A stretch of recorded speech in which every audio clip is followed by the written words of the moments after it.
people were starting to look at them and think, well, these are human beings, these people.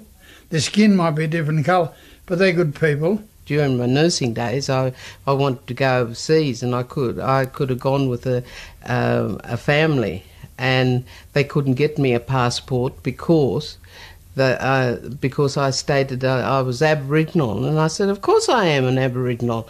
And they said, well, you can't get a passport because we don't issue those to Aboriginal people because you are not on the census.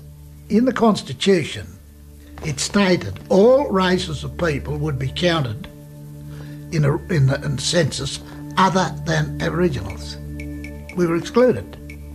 They knew the number of kangaroos, they knew the number of cattle, they knew the number of sheep in this country, but in regards to human life, Aboriginal people themselves weren't counted.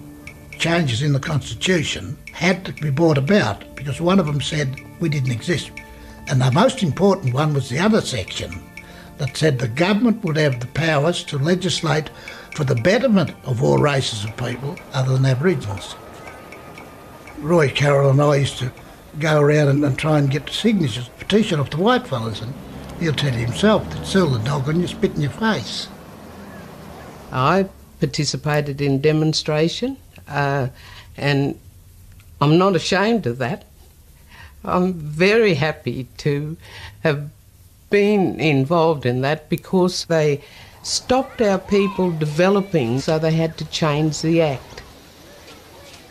That's when I teamed up with people such as Jack Horner and Faith Bandler and Pearl Gibbs.